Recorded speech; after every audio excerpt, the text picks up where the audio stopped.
Hello और welcome student. स्वागत है आपका करण गुप्ता ट्यूटोरियल क्लासेस में, जिसमें हम आज बात करने वाले हैं बहुत ही इंपॉर्टेंट टॉपिक पे।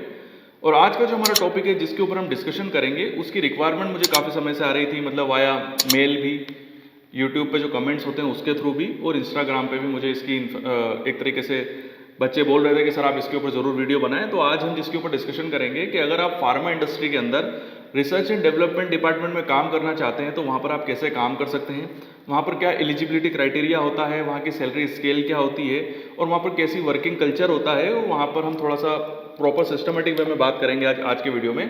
तो ज़्यादा समय नहीं गवाते हैं और चलिए स्टार्ट करते हैं। तो सबसे पहले अगर हम बात करें कि R&D डिपार्टमेंट के अंदर जो लोग काम करते हैं उनकी एलिजिबिलिटी क्या होनी चाहिए, मतलब उनकी क्वालिफिकेशन क्या होनी चाहिए। तो ज़्यादातर अगर आप R&D में जो लोग जाते हैं या जो काम करते हैं, या तो वो मास्टर्स होते हैं, मतलब पोस्ट ग्रेजुएट होते हैं, एम फार्मा या MSc, और कई बार PhD भी मांगा जाता है। ठीक होगी बात।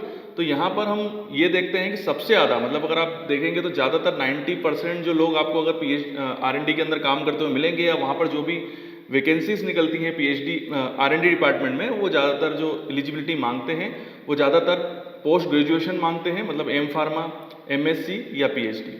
अगर हम बात करें इसकी सैलरी स्केल की, तो अगर हम मोटे मोटे तौर पर, मैं फ्रेशर्स की बात कर रहा हूँ यहाँ पर, तो इसकी जो सैलरी होगी वो स्टार्टिंग सैलरी होती है 20 से 25 हज़ार रुपये। ये स्टार्टिंग सैलरी मैं आपको बता रहा हूँ, ये मिनिमम बता रहा हूँ। इससे ज़्यादा भी हो सकती है और इससे कम भी हो सकती है। कम तो नहीं होगी, इससे ज़्यादा ही होगी। रीज़न ये है, ज़्यादा किस केसेस में होगी, अगर आप, वो डिपेंड करता है कंपनी के ऊपर। अगर आप कोई मल्टीनेशनल कंपनी ज्वाइन करते हैं या किसी फॉरेन की किसी कंपनी को ज्वाइन कर रहे हैं, तो ये सैलरी 50,000 या 60,000 पर मंथ भी हो सकती है।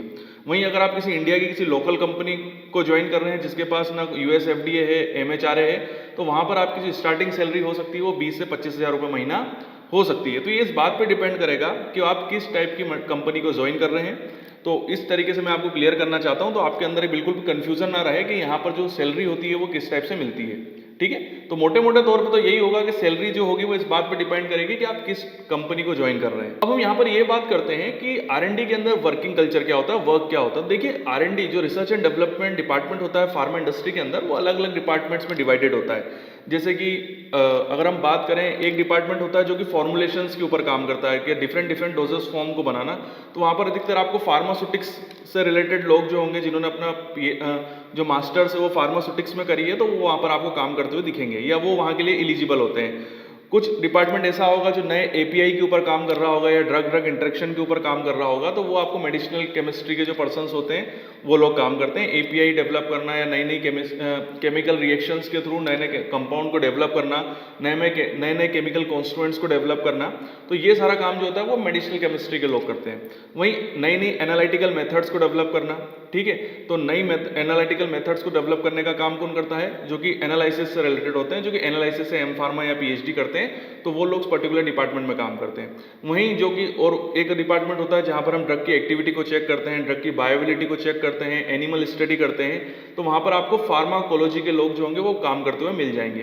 तो यहाँ पर मैं आपको एक चीज बताना चाहता हूँ कि R&D का मतलब ये नहीं होता कि एक पर्टिकुलर एक डिपार्टमेंट होता है। R&D भी कई ग्रुप्स में, या कह सकते हैं कि अलग अलग सब डिविजन्स में डिवाइडेड होता है, और उनमें अलग अलग एरिया के लोग जो होते हैं वो अपना अपना काम करते हैं। ठीक हो गई बात। अब हम ये बात करते हैं कि जब आप रिसर्च एंड डेवलपमेंट, मतलब R&D के लिए जब इंटरव्यू देने के लिए जाएंगे, तो आपसे किस टाइप के क्वेश्चन पूछे जा सकते हैं। देखिए, अगर मोटे मोटे तौर पर मैं आपको बताना चाहता हूँ कि यहाँ पर मैं आपको ये तो नहीं बता सकता कि कौन सा क्वेश्चन पूछा जाएगा, बट मैं आपको एक ब्रॉड वे में आपको क्लियर कर सकता हूँ कि अगर आप प्रिपरेशन करना चाहते हैं तो आप किस तरीके से प्रिपरेशन करें। जैसे कि मैंने स्टार्टिंग में ही बता दिया था कि जो R&D research and development department में काम करते हैं वो लोग बेसिकली पोस्ट ग्रेजुएट होना चाहिए या PhD होना चाहिए।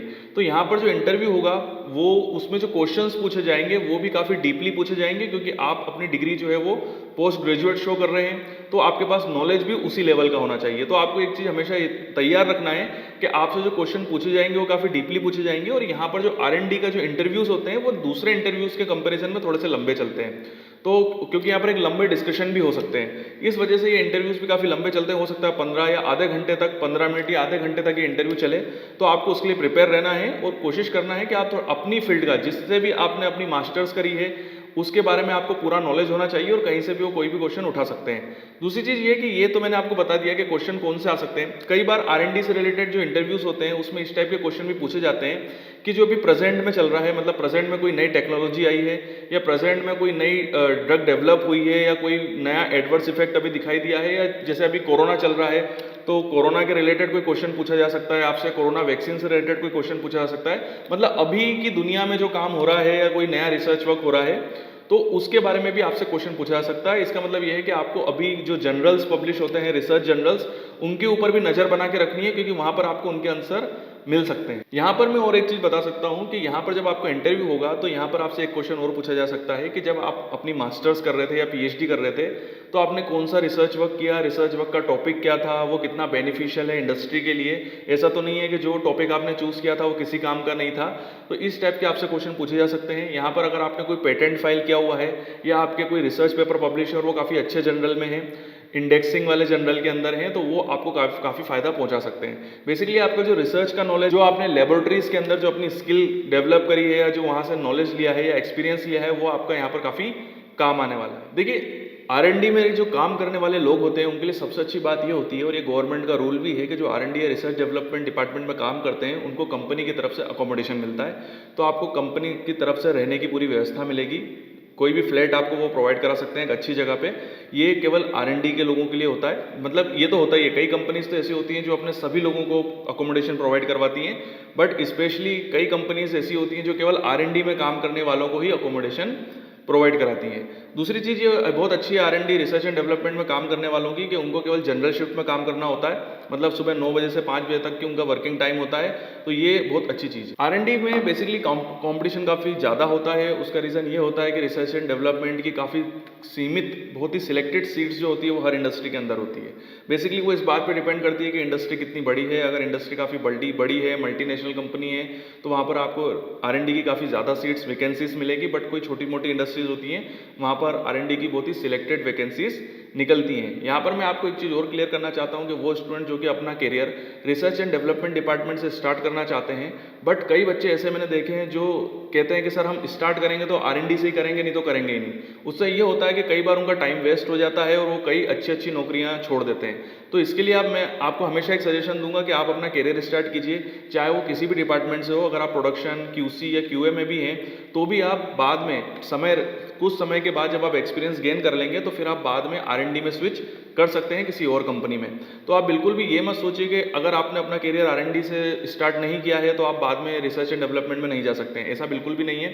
अगर आपने अपना करियर किसी भी पर्टिकुलर डिपार्टमेंट में स्टार्ट किया है और आपने बहुत अच्छा एक्सपीरियंस गेन किया है तो बाद में आप किसी और कंपनी में रिसर्च एंड डेवलपमेंट में जा सकते हैं। तो आप स्टार्टिंग कीजिए, एक्सपीरियंस गेन कीजिए और उसके बाद आप रिसर्च एंड डेवलपमेंट डिपार्टमेंट में जा सकते हैं। यहाँ पर मैं एक चीज़ बहुत इंपॉर्टेंट आपको बताना चाहता हूँ कि जब भी अगर आप R&D रिसर्च एंड डेवलपमेंट में अभी जाने की सोच रहे हैं और अगर आप अभी B.Pharma स्टूडेंट हैं या BSc MSc कर रहे हैं तो आपको आपकी स्किल और नॉलेज के ऊपर काफ़ी ज़्यादा काम करने की ज़रूरत है। एज एन एग्जाम्पल, जैसे अगर मैं एनालिसिस की बात करूँ तो एनालिसिस के स्टूडेंट्स को अपना इंटरप्रिटेशन पर काम करना बहुत ज़रूरी है। इंटरप्रिटेशन से मतलब है जो FTIR, NMR, मास के जो ग्राफ आते हैं तो उसका आपको पूरा इंटरप्रिटेशन सिस्टमेटिक वे में आना चाहिए, क्योंकि यहाँ पर जब आप R&D और रिसर्च एंड डेवलपमेंट के अंदर काम करते हैं तो वहाँ पर जो ग्राफ्स आते हैं उसका इंटरप्रिटेशन आपको खुद को करना है।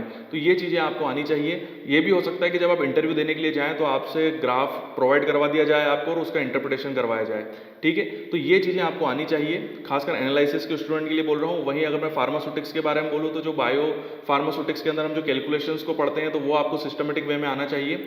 वहीं अगर हम बात करें फार्माकोलॉजी के स्टूडेंट्स के लिए तो उनको जितने भी adverse effect, side effect, classification, इसके बारे में सारे नॉलेज होना चाहिए। और हम मेडिसिनल केमिस्ट्री की बात करें तो उनको पूरा ड्रग का क्लासिफिकेशन सिस्टमेटिक वे में आना चाहिए, केमिकल रिएक्शंस के बारे में पूरा नॉलेज होना चाहिए, क्योंकि वहाँ पर यही सारी चीज़ें आपकी काम आने वाली हैं। अगर आपको ये सब नहीं आता है तो आप बिल्कुल भी मत सोचिए R&D में जाने की। और अगर आपको सिस्टमेटिक वे में सारी चीज़ें आती हैं अपनी अपनी फील्ड की, मतलब ये जरूरी नहीं मैं सारी चीज़ों की बात नहीं कर रहा हूँ, आपको अपनी फील्ड के बारे में पूरा नॉलेज होना चाहिए। अगर आपको सारी चीज़ें प्रॉपर आती हैं और फुल कॉन्फिडेंट हैं आप लोग तो फिर आप रिसर्च एंड डेवलपमेंट में जा सकते हैं। तो यहीं पर मैं अपना ये वीडियो कंप्लीट करता हूँ। इसके अलावा भी अगर कोई चीज़ छूट गई है या आपको कोई डाउट है तो आप कमेंट्स में मुझसे क्वेश्चन पूछ सकते हैं, मैं ज़रूर आपके क्वेश्चंस का जवाब दूंगा। वीडियो देखने के लिए थैंक यू वेरी मच। आपके उज्जवल भविष्य की कामना करता हूँ और यूं ही बने रहिए मेरे साथ। अगर आप भी इन इंस्ट्रूमेंट्स पे ट्रेनिंग करना चाहते हैं तो you are most welcome in our institute.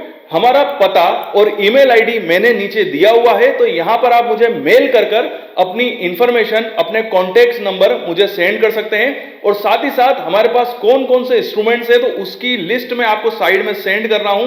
तो यहां पर आप देख सकते हैं कि हम किस किस टाइप के इंस्ट्रूमेंट्स में ट्रेनिंग कराते हैं।